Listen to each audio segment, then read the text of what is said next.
ఈ చెట్టుకు తిమ్మమ్మ అనే మహిళ గుర్తుగా పేరు పెట్టారు.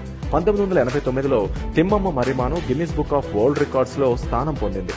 బుక్కపట్నానికి చెందిన వెంకటప్ప, మంగమాంబ దంపతుల కుమార్తె తిమ్మమాంబను గూటిబయలుకు చెందిన బాలవీరయ్యతో వివాహం జరిపించారు. కొంతకాలం తర్వాత వీరయ్య మరణించాడు. భర్త మరణంతో తిమ్మమాంబ సతీ సహగమనానికి సిద్ధమైంది. చిత్తులోకి దూకేందుకు ఎత్తు కోసం 4 ఎండిన మర్రి గుంజలను అంటే కట్టెలను నాటారు. ఆ 4ంటిలో ఈశాన్య దిశలో నాటిన గుంజ చిగురించి మహావటవృక్షంగా ఎదిగింది. ఇది 1989లో సత్యనారాయణ అరియర్స్ అనే వ్యక్తి మర్రిమాను ప్రపంచ పుటల్లో స్థానం పొందేందుకు కృషి చేశారు. 1989లో ప్రపంచంలోనే అతిపెద్ద మర్రిమానుగా గిన్నిస్ రికార్డు సాధించింది.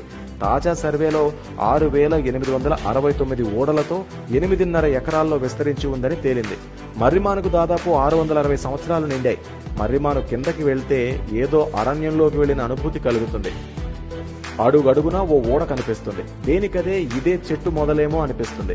రాయలసీమలోని అనంతపురం జిల్లాలో నీటి కొరత ఉన్నప్పటికీ తిమ్మమ్మ మర్రిమాను ఆకాశం కనిపించనంత గుబురుగా పెరిగి పచ్చని ఆకులతో పక్షుల కిలకిలారావలతో చూపరులను ఆకట్టుకుంటోంది. మర్రిమానును 1992లో అటవీ శాఖ ఆధీనంలోకి తీసుకుంది. మర్రిమాను అభివృద్ధిలో భాగంగా ఆంధ్రప్రదేశ్ పర్యాటక శాఖ 34 లక్షల రూపాయలతో అతిథి భవనం, అటవీ శాఖచే వన్యప్రాణుల సంరక్షణ షెడ్డు, 12 లక్షల రూపాయలతో శివఘాట్ నిర్మించారు. ఇటీవల కర్ణాటకకు చెందిన కైవారం ట్రస్ట్ ఆధ్వర్యంలో 10 లక్షలతో అభివృద్ధి పనులు చేశారు. తిరుమల తిరుపతి దేవస్థానం వారు వెంకటేశ్వరాలయం నిర్మాణం చేపట్టారు.